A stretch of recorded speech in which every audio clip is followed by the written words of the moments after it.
once-in-a-lifetime opportunity to showcase This will be a once-in-a-lifetime opportunity to showcase the greatness of America and world-class athletic competition as we celebrate our nation's 250th year. The World Cup will also be an incredibly significant economic opportunity for countless American workers and businesses. It's expected to drive more than $30 billion, Johnny. I don't know about that. That sounds like a lot of money. No, that's true. Are you sure? 100%. How much does the country get out of that? The funny thing is that because Trump lies so often about how much money he's brought into the country, the actual big numbers don't sound like a lot. Like, he's bragged about bringing 19 trillion in investment, which is completely fake. He made it up. But now, like, compared to that, 30 billion is nothing. It's literally not even 1% of that, you know? 30 billion is a lot, you know, but it's also a real number. 30 billion. 20%. So do we get like a percentage of the gross or anything? That's for negotiation. That's right. Do you think Trump's becoming a bit bored with the whole president thing? Nah, he's surrounded by yes men. Probably feels great for him. Every department has been working, but the Department of Homeland... This should be getting streamed from the White House right now. No, I'm actually interested in this. I want to know more about how they're going to handle FIFA here in the US of A. Built already up for a Unprecedented, big one. It was amazing. Thank you very much, and good afternoon. I'm delighted to welcome. God, he FIFA sounds like President shit. Gianni Infantino, one of the greatest men of sport. He is an amazing man. He's done an incredible job with FIFA. Congratulations on the job. I hear you're setting records for the World Cup. We'll talk about it, but setting records in ticket sales for the World Cup. And we love having you back at the White House, Johnny, and everybody that's with you. You guys have done fantastically. I also want to thank Vice President J.D. Vance. J.D., wherever you may be. Where's J.D.? Is there something? Oh, he's coming right over. Marco Rubio was doing a fantastic job, and Secretary Christine Ohm was doing a fantastic job, as well as Representative Darren LaHood. Thank you all very much. Really bad. This past summer, the United States hosted the 2025 FIFA Club World Cup, and it was great. I actually went to a match, and it was amazing. That was a big success, too, wasn't it? It was sort of like a preview of what's to come. And now we're getting ready for an even bigger event next year as we host the official 2026 FIFA World Cup. That's the big one. The World Cup tournament. This will be a once-in-a-lifetime opportunity, even for our country, because frankly, you know, this goes to countries, everybody wants it. I guess it's going all over the world. Do you know who's getting it the next time around? Who's getting it? Has that been selected? The next one will be Morocco, Spain, and Portugal. That's good. With 3 matches at the beginning in South America, Argentina, Uruguay, and Paraguay. And the one after will be Saudi Arabia in 2030. Wow, that's great. Well, we have the king coming, Crown Prince is coming tomorrow. This will be a once-in-a-lifetime opportunity to showcase the greatness of America and world-class athletic competition as we celebrate our nation's 250th year. The World Cup will also be an incredibly significant economic opportunity for countless American workers and businesses. It's expected to drive more than $30 billion, Johnny. I don't know about that. That sounds like a lot of money. No, that's true. Are you sure? 100%. How much does the country get out of it? We brought it back. 30 billion. 20%. No, do we get like a percentage of the gross or anything? That's for negotiation. That's right. And it's going to create nearly 200,000 jobs for America. Since the creation of the White House FIFA Task Force earlier this year, Secretary Rubio's team at the State Department has worked tirelessly with the Department of Homeland Security to ensure that soccer fans from all around the world are properly vetted and able to come to the United States next summer easily. Before I took office, it would often take a year to get a travel visa, but because of the administration's hard work, now in more than 80% of the world, think of that, the wait time for a visa is 60 days or less. For those who intend to join us, Oh my God, he's getting worse. I wouldn't correlate it too strongly to anything, right? Sometimes you just get the old man voice, right? I mean, you've been around old people, I take it sometimes. They got him on the best drugs there be. The real like long-term case for his health decline is the strokes. Once you start getting the strokes, it's just a matter of time. It seems like he's had them bad enough to have like partial facial paralysis. So, you know, that literally at any moment, it could happen on live TV. He's going to stroke out again. It's going to get worse and worse. You start degrading over time. But the sore throat thing, that's just regular old man stuff. He does sound terrible, though. For the World Cup, I strongly encourage you to apply right away. And I want to thank FIFA Task Force and Secretary Rubio for the great job. Marco's doing a fantastic job in many ways, too. So I want to just thank you all for a great job. Marco, you're doing a great job. Thank you. Beyond even this. We're also creating what we're calling the FIFA Prioritized Appointment Scheduling System. That's a hard one for most people to remember, but it's there nevertheless. And this will allow World Cup ticket holders with long wait times to opt with... Jesus Christ, look at these, look at the shoulder padding, man. Oh my fucking God. It's so much. At a point, you have to give it up and accept you've got like an old man body and your shoulders are sloping down. You can't got the epaulettes. Yeah, no, seriously, it looks like armor. FIFA for a prioritized interview, and I've directed my administration to do everything within the power to make the 2026 World Cup an unprecedented success. I think it's going to be the greatest, and we are setting records on ticket sales. Nobody's ever really, and FIFA's never, you know, if you look at the numbers, nobody's ever seen anything like the kind of numbers we're doing. The early ticket sales are through the roof, and much of it is even sold out. Mm-hmm. So congratulations, it is the World Johnny. Cup. And I'd like to ask Johnny to say a few words. He's really done an incredible job. He's got unbelievable spirit and personality and talent and intelligence, I always like to say, because it's all a part of it. But the job you've done is based on what's happening, unprecedented. Thank you, Johnny. Thank you. Thank you, President. Thank you very much. I would like to start really by thanking you, Mr. President, Secretary Rubio, Secretary Norm, Andrew, your entire team for approving and making this very important announcement today.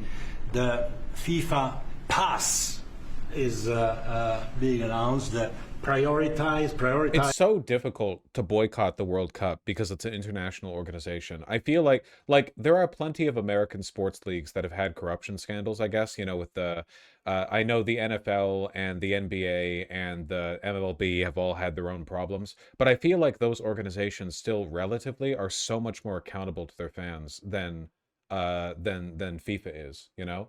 I feel like FIFA is so bad and everyone knows it and everyone hates them, but they're still like the #1 show in town, so everyone goes there. It's a shame. There's like no way. I don't know, because you can't really organize a planet-wide boycott of FIFA or whatever. You know? I mean, that would be pretty tough. Everyone hates their sports leagues. I think FIFA is demonstrably worse than other comparable sports leagues. Appointment scheduling system. That's the way people will remember it.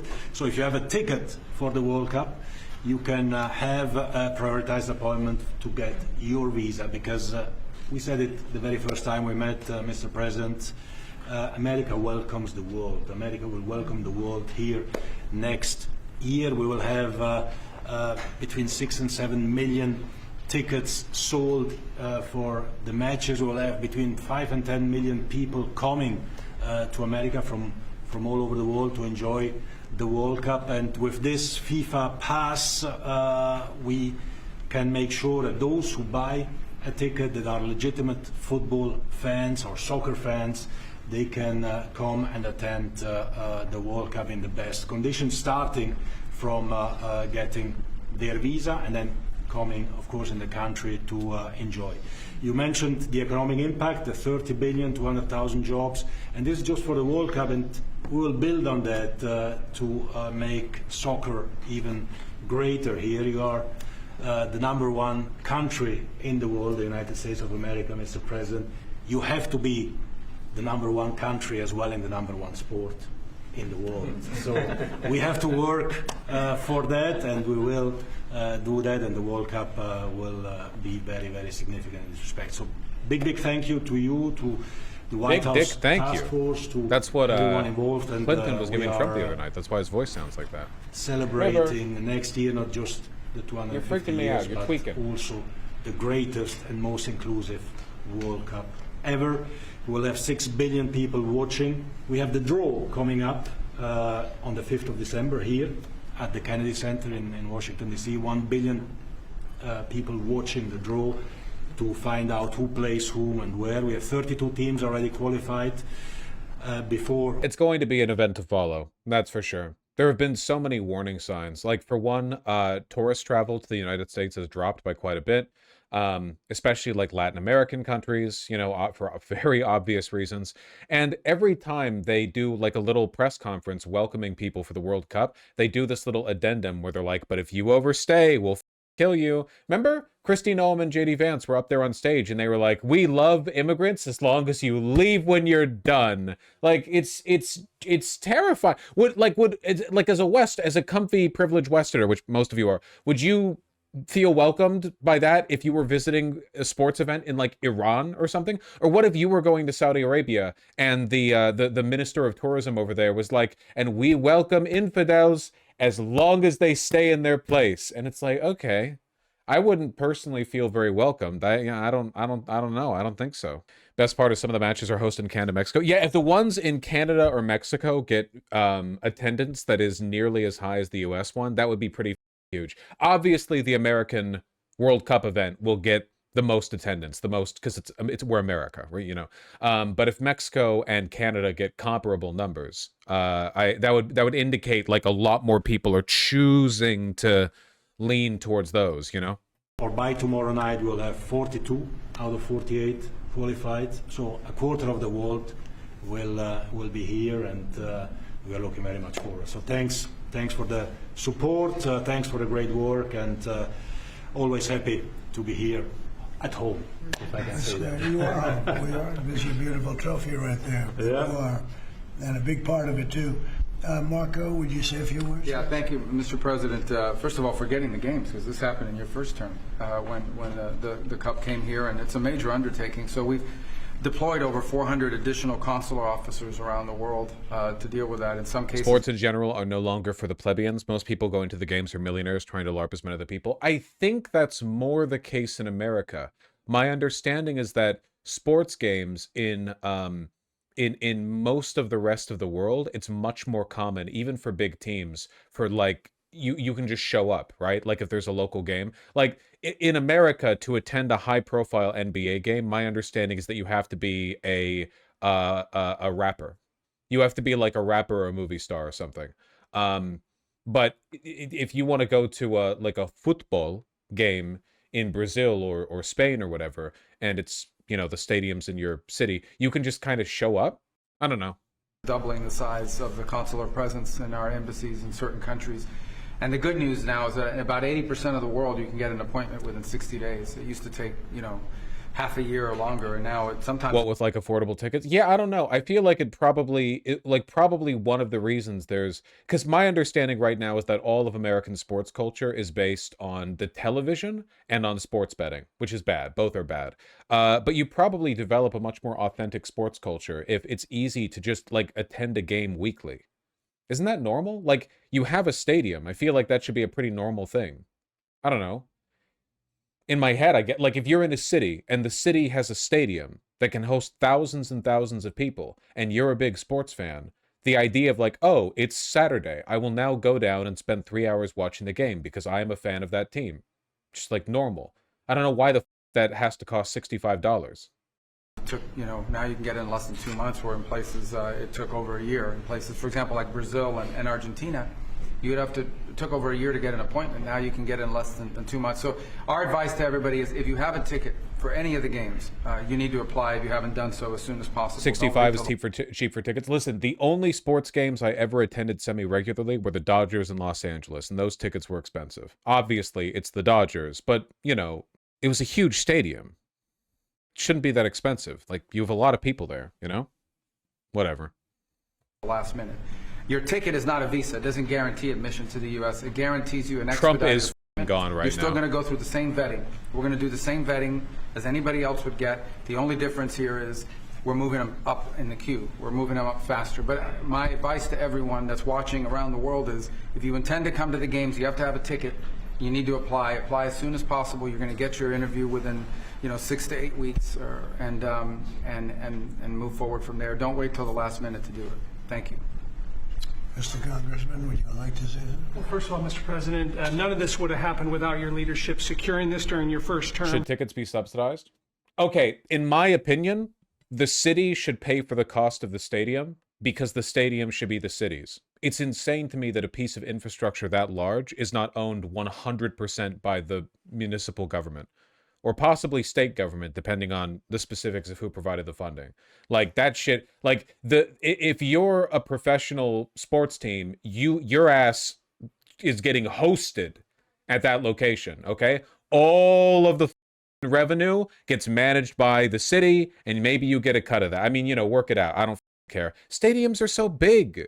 They're so huge. They shouldn't be like they're infrastructure. They're not just buildings, they're infrastructure, They should be managed by the state. Hello, love.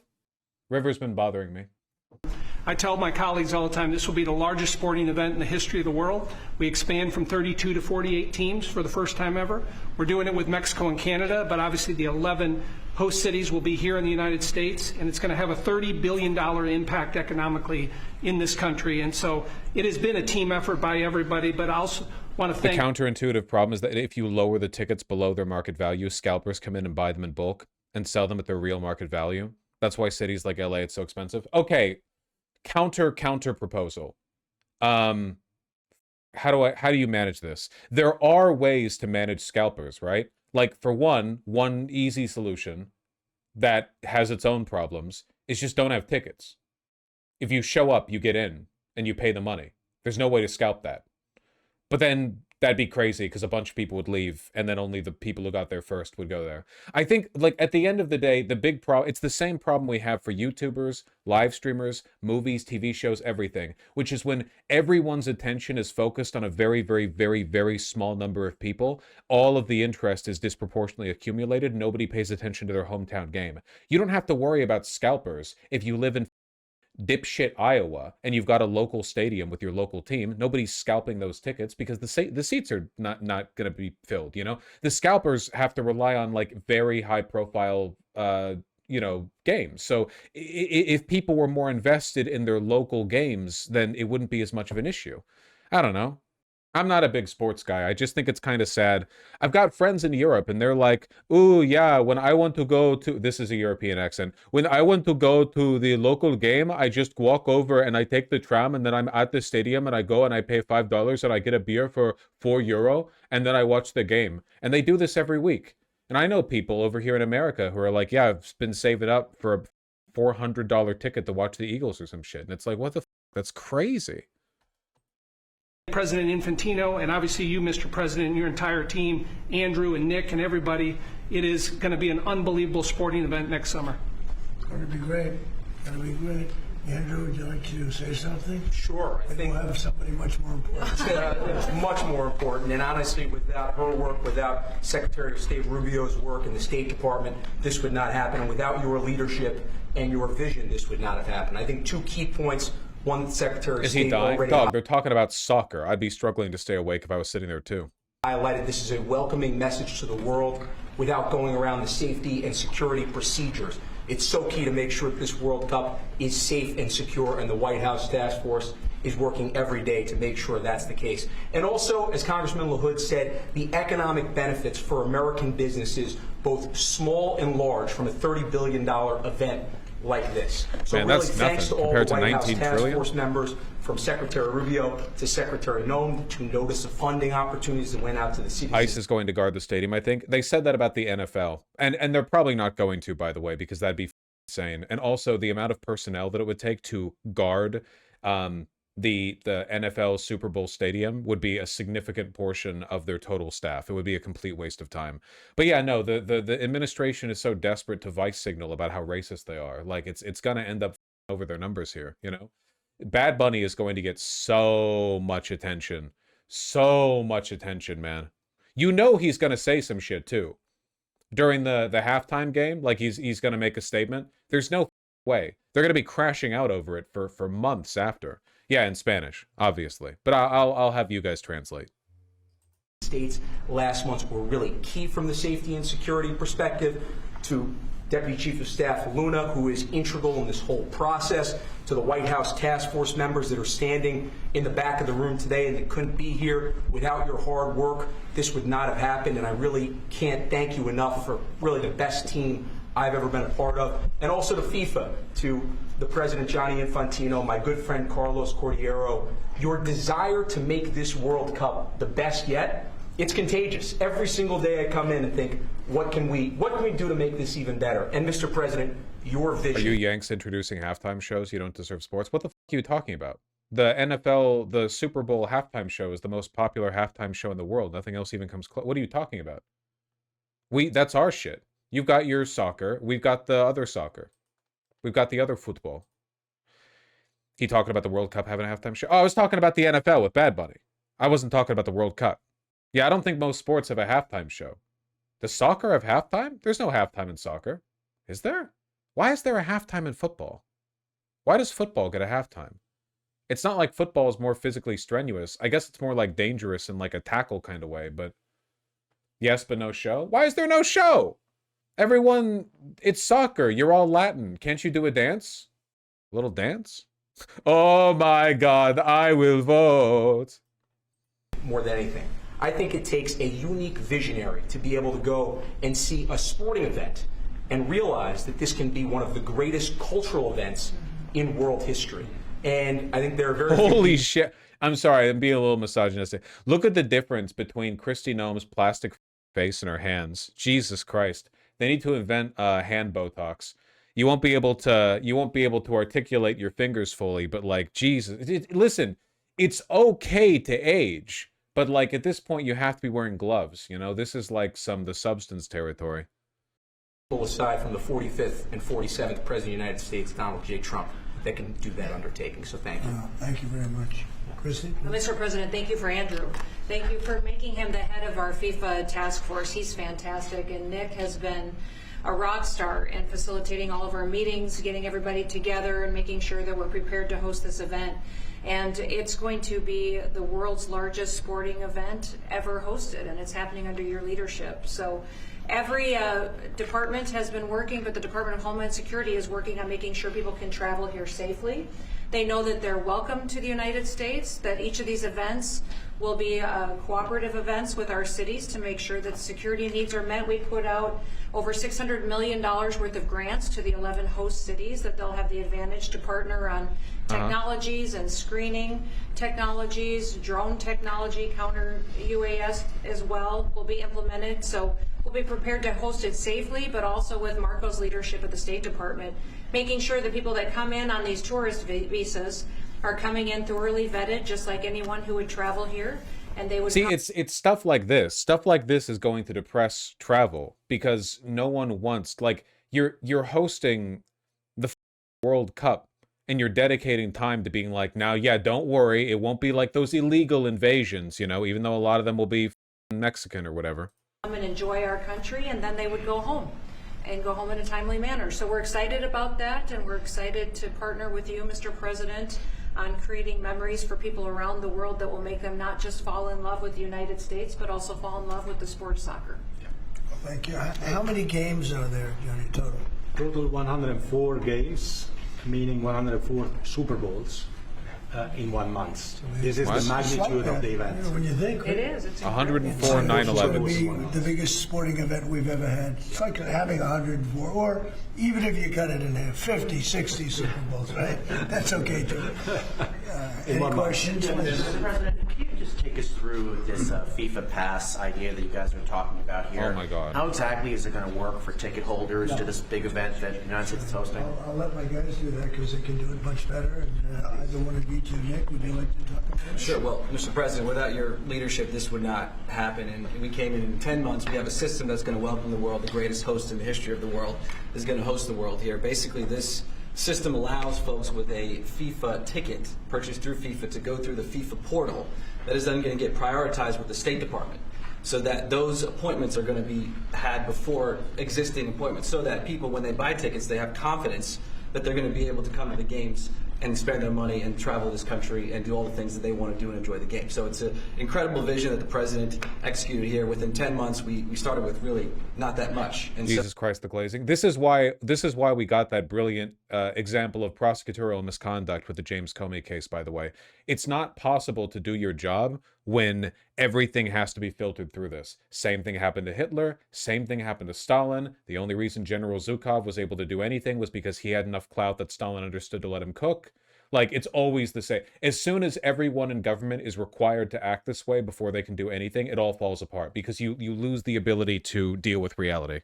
Is it even possible for fascism to last? No, fascism is inherently self-destructive. I will say, though, that this is like a particularly... I don't know how to put it. I don't want to say malignant because some fascist governments did the Holocaust, if you can believe it. More like clownish, deliberately incoherent. This is like a particularly stupid, just stupid. Like I don't mean stupid like evil. There have been more evil regimes than this one. Plenty of more evil regimes. But stupidity, this one's like really, really far up there. Yeah. It turned into a clown show in basically no time. So this whole team here, with the president's guidance, has made this possible. It's going to be the greatest games in the history of the world. I think that, like, the way this should have worked was that the evil, intelligent people within the GOP, Heritage Foundation, whatever, use Trump as a like rising populist figure to hinge their bad policies on. They use him as like a patsy, basically. Yeah. To advocate for their interests, but once he became a liability, they dump him. But what happened instead was January 6th happened, failed, and then, for some reason, there were enough loyalists to Trump within the Heritage Foundation, enough people who thought they couldn't do better than Trump, then rather than get rid of him as a patsy, they stuck with him and gave him everything he wanted, every loyalist. Every single cynical, intelligent thing they might have had on the table, all of it was sacrificed in favor of appealing to his ego. So like the normal formula broke down. Trump was an attempt that failed. You know, after January 6th, they should have buried him. The Republicans and Democrats together should have wiped the Trumpism clean off the slate, and then like the Republicans could have quietly cleared the path for another guy to kind of take up that mantle, and they would pretend he was this new independent figure or whatever, but you would try to capture that energy in a new figure and put all your chips on that guy. But they went with Ron DeSantis, for some reason, and I don't know, the whole formula fell apart, so we got, I don't know. Do you have that? Yes, yes. Not too complicated. Daniel, please. Daniel? Mr. President, you were talking about the economic impact of this. Billions and billions of dollars. This builds on the framework and the groundwork that you've built already up for a major year in 2026. Deregulation, energy independence, tax cuts, historic amounts of private sector investments. What do you envision for the 2026 economy when this event comes to town next year, too, on top of everything else? Yeah, it's just a huge economic boon to this. You know, we had a little shutdown that was caused by the Democrats, and this will make up for it many times over, so that's good. But I think it's the importance of the event all over the world. The world is watching, and it really is. It's like having, many Super Bowls, actually. Each game is almost a Super Bowl. Some of them are, I guess you could say, bigger than Super Bowls. I guess when you get to the finals, it's of that level or more. Much more. Worldwide, I think it's got to be more. So that's great. When Johnny and I made the deal, I never thought I was going to be president because I was supposed to be retired by that time. And I got a little lucky. So I'm very honored to have it. And we have the Olympics coming, too. That'll be great.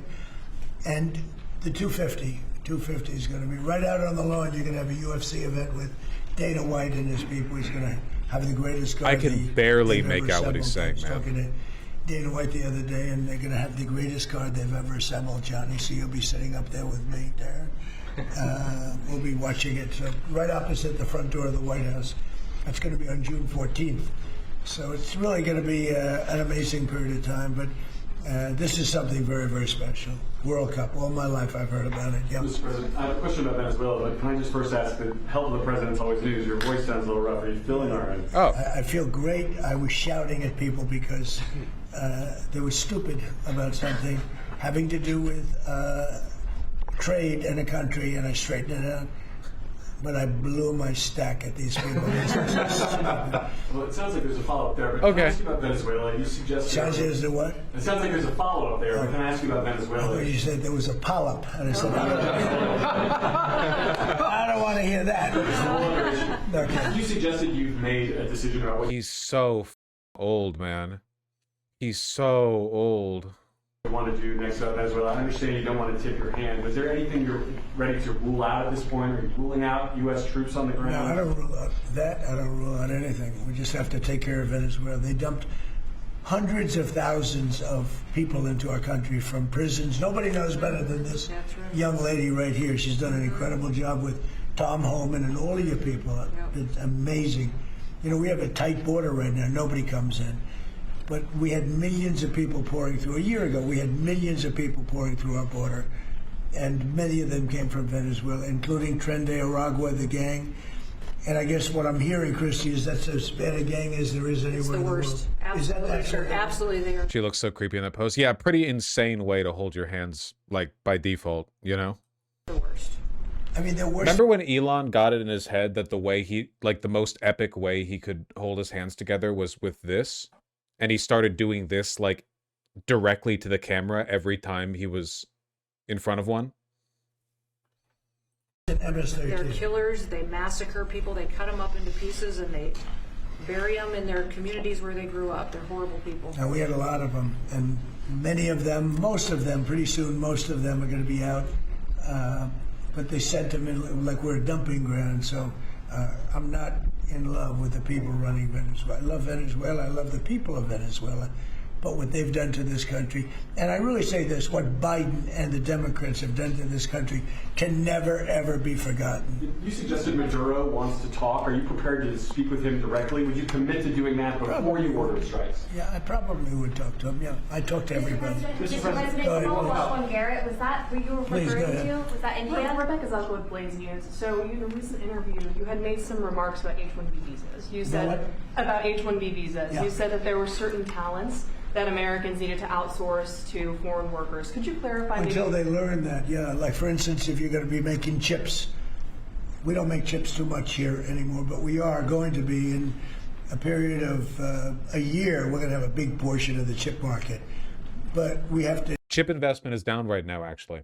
In the manufacturing sector, things are declining right now, in part because of the tariffs, but also a lot of the contracts established in the CHIPS Act have completed. In addition to the future ones being killed, the existing ones, the ones that were actually being done, are done. So yeah, no, shit's going to be winding down. We had a manufacturing boom for a little bit. Train our people how to make chips because we didn't do it. We used to do it, and then foolishly we lost that business to Taiwan. Very, very foolishly, because if they had a president that thought like I did, they would not have let that happen. But it's all coming back. I think we're going to have within a few years, we're going, and not because of the CHIPS Act. The CHIPS Act was a disaster for this country. We gave away billions of dollars to other countries and other locations and companies, and all they did was rob our money. But because of tariffs, the chips are coming back. Chip makers are all coming back. And I think within a very short period of time, we're going to have maybe even the majority of the chip making in the world will be right in the United States, where it should have been all along. But because we had people that didn't believe in tariffs, they believed in them, but they didn't know how to use them, we would have had nobody leaving our country right now. And instead, you have almost 100% of the chips are made in Taiwan. It's so disgraceful. The good news is it's all coming back. Yeah, please. Mr. President, the gentleman in the back. Thank you, Mr. President. I want to just follow up on Venezuela. In these talks with Maduro, is there anything that he could say or do that would allow you to feel like he could stay with your support? Is there anything that he could say that you would be, okay, you can stay with you? It's hard to say that. You know, the question's a little bit tricky. I don't think it was meant to be tricky. It's just that, look, he's done tremendous damage to our country, primarily because of drugs, but really because we have that problem with other countries too. But more than any other country, the release of prisoners into our country has been a disaster. He's emptied his jails. Others have done that also. And the insane asylums. Has not been good to the United States. So we'll see what happens. The insane asylums? At a certain period of time, I'll be talking to him. Mr. President, can I follow up? You mentioned your voice and you were shouting about trade. Which country in particular upset you? Was it India? No. A country wanted to try and renegotiate the terms of their trade deal, and I wasn't happy about Well, it. which country was it? People want to know. Why would I say that to you? I can't believe it. Mr. President, on the World Cup, if you would, Seattle and the World Cup. Hey! The mayor-elect of Seattle is a Democratic socialist. Seattle has six... Or beyond. I watched her. Right, Seattle has six... That's more than socialism. Right, Seattle has I six did World that. Cup games. How close are you going to be watching that city with the crime in that city? Well, if we think, and I'll have to speak to Johnny about this, but if we think that the mayor of L.A. is incompetent, everybody knows that. You know that I was there, I guess, 2 years ago, and we got all the federal permits taken care of, far more complex than the state permits and the city permits. And Lee Zeldin, who's a superstar, got everything taken care of. The toughest part, having to do with the fires, that should have never happened. If they let the water come in, it wouldn't have happened, right? Do you know that people aren't building their houses yet? I mean, can you imagine that? And if we didn't go in early on, Chris, I think we can say it. Well, the head of their police department said it. They were unable to handle. You would have had, not only did you have the fires, but you would have had total insurrection in Los Angeles. And if we didn't go in, and the head of, the gentleman, he said it, and he said it strongly, he said we could not have done it without the federal government. We did a great job.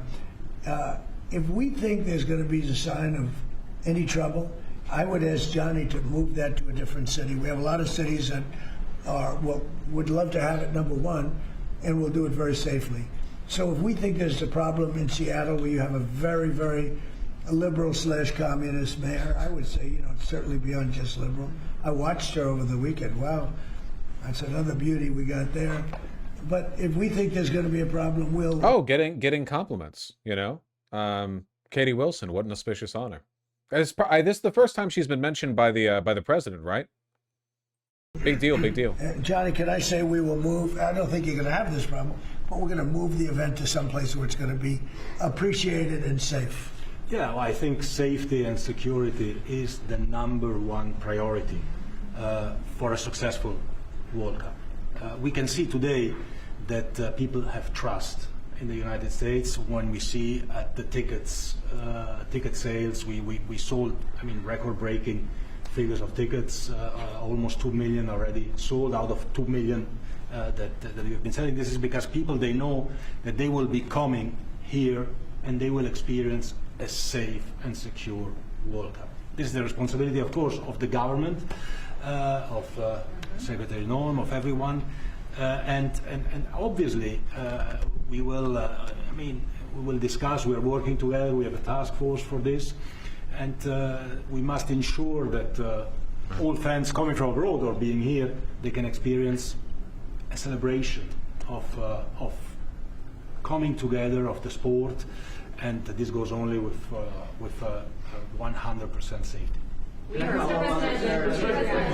We are communicating. I have no idea what the they were saying there, by the way. I'm very sorry. I feel like the FIFA guy tried to pick that torch up and run a little farther with it, but I don't know. The torch was out like really early on. With all these mayors about what their responsibilities are. They know the safety and security of these events is their #1 responsibility, and we'll be there. The president's always there to keep Americans safe, but he also makes sure the people that know their responsibilities and that they're prepared to host these events and do so in a safe manner. Is there a timeline for that? Because that would have There was some news this morning from an Axios report that Senator Ted Cruz was laying the groundwork for a potential 2028 presidential run. Could I get your reaction to? Could you see yourself supporting Senator? Well, he's a friend of mine. I mean, I haven't spoken to him about it. It's a little early. It's 3¼ years. That's a long time. But he's a very good guy. He's a very good friend of mine. You remember we had quite a campaign against Ted, and it worked out quite nicely. Let's see, where are we? Oh, where are the other? But I'm not that surprised to hear that. Mr. President, on the tariff exemptions, you had some recently on a variety of different. Hold on, what did Ted Cruz say? As we go forward in this, you might be making some news. Axios led its morning newsletter with this headline: Scoop, Cruz eyes 2028 run. Senator Cruz, where are you on that? You know, reporters are going to write headlines that get clicks and get eyeballs. I got a job. It's representing 31 million Texans, and it's fighting every day for 31 million Texans. And I'll tell you right now, the wins we are getting are historic. The one big beautiful bill you were talking about just a minute ago, I was blessed to write major portions of that bill. I'll tell you 2 victories in that bill that I'm most proud of. Number one, Is that it? Really? Man, they're just drama. These White House reporters are just like you guys. Did you hear the news? Did you hear about the drama? Goods. I'm wondering, are you ruling out going forward no more exemptions on products? You were mentioning a disagreement you had earlier. So I'm We've wondering, taken what do you think? hundreds of billions of dollars in tariff money. We're going to be issuing dividends later on, somewhere prior to, probably the middle of next year, a little bit later than that, of thousands of dollars for individuals of moderate income, middle income. We're going to pay down debt. We have a lot of money from tariffs.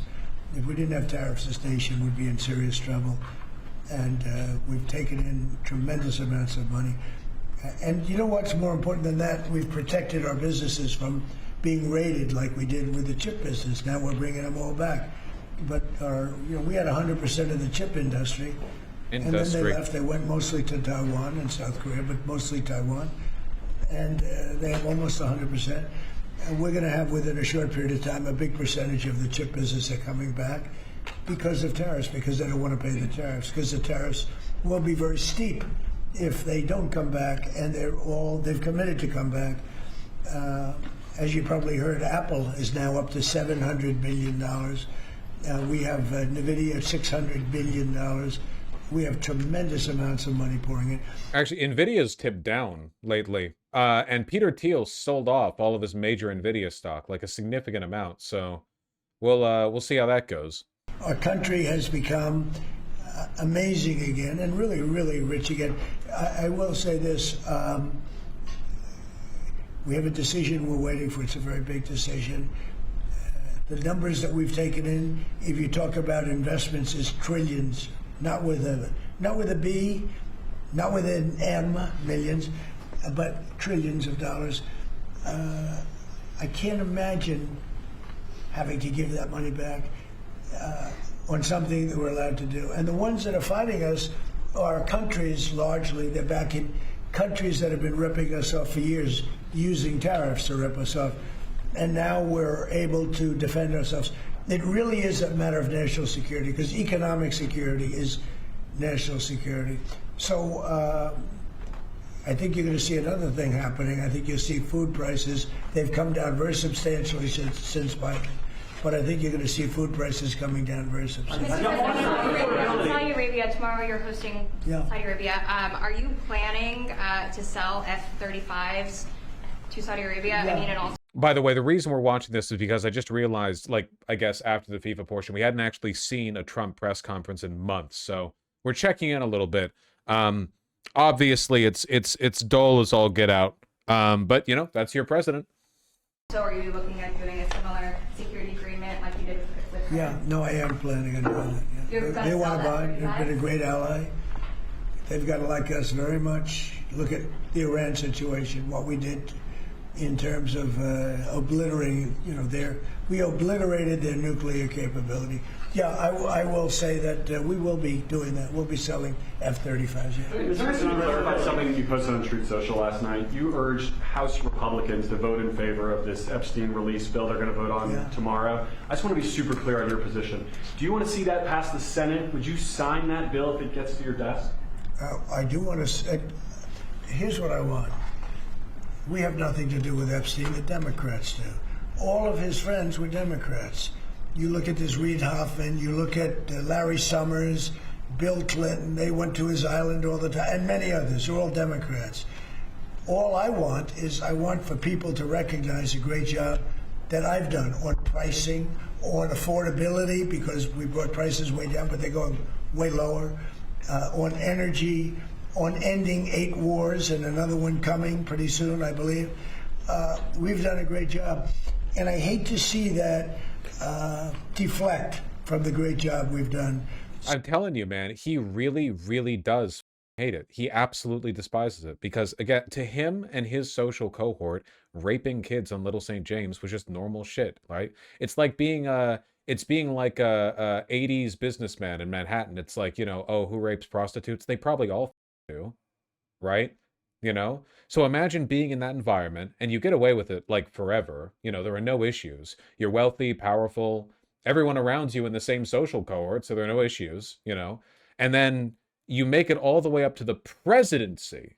You're doing whatever you want. You're surrounded by yes men. Everyone agrees with everything that you do. You're shielded from the consequences of your actions. The world's insane. You're dismantling democracy, so on and so forth. And then this keeps coming up over and over and over again. And in your head, you're like, what the fuck? What the fuck? Everyone was doing it.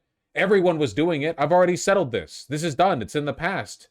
Epstein's dead. I shouldn't have to deal with this anymore. But it just keeps coming up. I think it frustrates him very much. Yeah. So I'm all for it. We've already given 50,000 pages. You do know that. Unfortunately, like with the Kennedy situation, with the Martin Luther King situation, not to put Jeffrey Epstein in the same category, but no matter what we give, it's never enough. With Kennedy, we gave everything and it wasn't enough. With Martin Luther King, we gave everything and it's never enough. We've already given, I believe the number is 50,000 pages. 50,000 pages. So again, the emails that have been released thus far are part of sealed evidence, depositions, whatever, from the criminal cases that Epstein went through, right? A bunch of evidence was brought forward on the charges that were brought against him, and because a lot of that evidence, a lot of the emails that were obtained by the FBI and so on and so forth, because they implicated other people who were not being charged, they were sealed and hidden. This is not that atypical in high-profile cases, right? The whole point of a criminal case isn't to unearth a bunch of dirt about everyone else in the world. You're supposed to very specifically focus the evidence against the person who's being charged. So even though they got tens of thousands of emails, most of them were sealed because, they implicate other people. It makes sense that the system works this way. Otherwise, people would have a harder time bringing or accepting evidence because they worry about the potential legal ramifications of it being brought against them. Or what if you're a person who's in a position to disclose that evidence, but you're worried it might lead to subsequent charges against you? Investigations against you are their own thing. Investigations against Epstein are their own thing. It's kept separate. The emails that have been released by the House Oversight Committee, both Democrats and Republicans, have been from those cases. What the Epstein files are, we don't actually know. We have no idea. We have no idea what that actually is. It's possible that the House Oversight Committee might have an understanding vaguely of what the outline of it is, but we don't know what that evidence is really. My suspicion is that if the Epstein files really do exist, it's evidence that was obtained by the FBI after Epstein's death that was never used against him in a criminal case because he was dead. We're talking lots and lots and lots of not just things like emails, but videos obtained from the surveillance systems in his house and at Little St. James, documents that were grabbed from his facilities that have that detail meetings, stuff like that. These were never used in a criminal case because, again, he was dead, but that doesn't mean there isn't boatloads of evidence. I don't think we or anybody outside of the FBI actually knows what's in those files, It's possible the DOJ does, and we do have evidence that people like Kristi Noem, that Pam Bondi have talked with Trump and warned him that he's in the Epstein files. But given how incompetent Pam Bondi has been, I don't know if she meant that he was just implicated in the emails that were already used in previous depositions. I don't actually know if she knows what's in there. Elon knows. Elon does not know. Elon does not know a thing on earth. And it's just a Russia hoax as it pertains to the Republicans. Now, I believe that many of the people some of the people that we mentioned are being looked at very seriously for their relationship to Jeffrey Epstein, but they were with him all the time. I wasn't at all. And we'll see what happens. What I just don't want Epstein to do is detract from the great success of the Republican Party, including the fact that the Democrats are totally blamed for the shutdown. You know, they cost our country hundreds of billions of dollars with that, at a lot of inconvenience. So I'm for I don't. They can do whatever they want. The House got those emails directly from the Epstein estate, not Florida prosecution. Yeah, but they were kept by the estate, having been used prior in prosecution. Like, the Epstein estate holds on to those files because they were requested for those criminal cases. I'll give them everything. Sure, I would. Let the Senate look at it. Let anybody look at it. But we'll talk about this more in a second, and I want to kind of save that for its own bit. But right now, Trump has shifted after nearly a year, a desperate year of downplaying the existence and telling people not to vote for the release. He's now shifted and saying he wants it to be released. We'll talk about that in a bit. Talk about it too much because honestly, I don't want to take it away from us. It's really a Democrat problem. The Democrats were Epstein's friends, all of them. And it's a hoax. The whole thing is a hoax.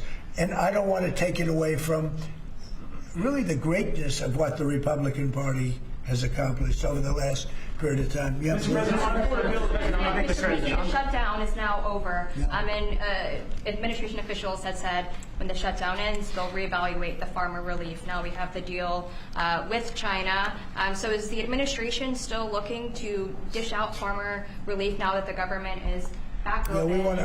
I'm always going to help our farmers. So are you still looking to do I would do that, yeah. If they need relief, we'll be there for them. We're going to always be for our farmers. So what are you waiting for? Yeah, please, in the back. Mr. President, just speaking of the economic impacts of FIFA and possibly moving to another city, some games if you feel there's crime, is there like a timeline that you would do that? Because these cities, there's sponsorships, there's economic impacts for these communities. Sure. Is there? Well, you know, the governors are going to have to behave. The mayors are going to have to behave. You know, in the case of California, you have a problem. You have high crime, and you have a place that just suffered great fires and everything else, and they didn't do a very good job.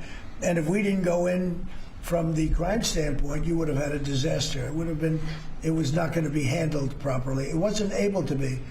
The head of the police said as I said, without the federal government, they could not have done it. So here's the story. I love Los Angeles. If they want help during this, I would love to send in National Guard or whoever's necessary to help them. I want it to be great. I'd love it to be in Los Angeles. I love the place. It's a natural for Los Angeles. If we think there's going to be crime, if we are obstructed by the governor, and maybe he won't obstruct, maybe it'll be great. But I'd love him for him to call and say, you know, we'd like to have some extra help. Because if there's even a hint of a problem, we want to get in there before the problem occurs. We want to make it totally safe for Johnny and FIFA and all of the great people that are going to be there, and I think that's going to happen. I would be honored to help California if they're going to have a problem, and if they think they're going to have a problem, they should say so. We can be in there in 24 hours notice and do a great job. But does that mean by the end of the year, by the end of the first quarter? Well, I think this: if they would tell us now, they're not going to have a problem, because if we go in, they don't have a problem. Look at D.C. There's no crime in D.C. anymore. And D.C. was a mess. If they want us to go in, I'd like them to tell us right now. But if we go in, there will be no problem. There will be no crime. What's the message then to like local businesses who are considering sponsoring? Tell your governor to ask for federal help. We'd love to help them. You're also potentially launching strikes. in Mexico, or putting American troops or American personnel into Mexico to deal with the Would I cartels? want strikes in Mexico to stop drugs? It's okay with me. Whatever we have to do to stop drugs. Mexico is, look, I looked at Mexico City over the weekend. There's some big problems over there. If we had to, would we do there what we've done to the waterways? You know, there's almost no drugs coming in through our waterways anymore. Isn't it down like 85%? It is, sir. I don't know who the 15% would be. It wouldn't be you. No, that's for sure. No, I think it's been, Tons and tons of you would say drugs. that's a big signal. Absolutely. We have almost no drugs coming into our country by the sea, by, the waterways. And you know why, okay? I mean, it's pretty obvious. Would I do Because that? we've been illegally vaporizing fishing boats like 1,500 miles away. I really do think the average Republican believes that these fishing boats that are in Venezuelan coastal waters, like they think they're on like a mission. You know what I mean? Like they've been intercepted on a direct route for the, Miami or whatever. Land cars, I would look. Every boat we knock out, we save 25,000 American lives. Not to mention the destruction of families. These families are decimated forever. The mother, the father, the children, they never recover really from it. When you lose somebody, like the way they live, if you lose them, but the way they die is horrible. So when we knock out a boat and we save 25,000 lives, that's great. Now, do I feel the same way about the corridors that they use? We know every one of them. We have every one of those corridors under major surveillance. We have nobody coming in through our southern border. But we know exactly how This they is get great there. stuff to banter Things about here, how during they get the drugs a here. conference about the Fentanyl, World Cup being cocaine. hosted in your Colombia country. has cocaine factories where they make cocaine. Would I knock out those factories? I would be proud to do it personally. I didn't say I'm doing it, but I would be proud to do it because we're going to save millions of lives by doing it. Would you only do it with Mexico's permission, though? I wouldn't answer that question. I've been speaking to Mexico. They know how I stand. We're losing hundreds of thousands of people to drugs. So now we've stopped the waterways, but we know every route. We know every route. We know How are overdose deaths, by the way? I haven't actually looked at the numbers for 2024 and 2025. How are they doing? Are they still shifting upward? Has there been any kind of downward trend? Addresses of every drug lord. We know their address. We know their front door. We know everything about every one of them. They're killing our people. That's like a war. Would I do it? I see data proud that goes up to probably go into Congress 2023. and say, hey, and you know what? The Democrats and the Republicans would both agree, unless they're crazy. And they are a little crazy on the Democrat side. But we have lost hundreds of thousands of people a year, death. And that's not talking about family destruction, it's talking about that. And much of it comes through Mexico. So let me just put it this way. I am not happy with They're Mexico. way up. Okay? New report, U.S. drug overdose deaths rise again after hopeful decline. Let's see. Fatal overdoses increased by roughly 1,400 deaths over the past 12-month period. Okay, so it's lower than 2023, but it's higher than 2024. Gotcha. Thank you very much, everybody. Oh, thank God we're free. We made it through a whole presidential press conference. That was hell. It's been trending down. I wonder why it's been trending down. More awareness, maybe? More Narcan? I don't really know. Don't really know. It's probably going to go up again. It's probably going to get a lot worse sometime in the near future. Drug use in general is lower, though. At least people are drinking less alcohol. Smoking more weed, though, which is bad. But less alcohol is good. So, you take what you can get, I suppose.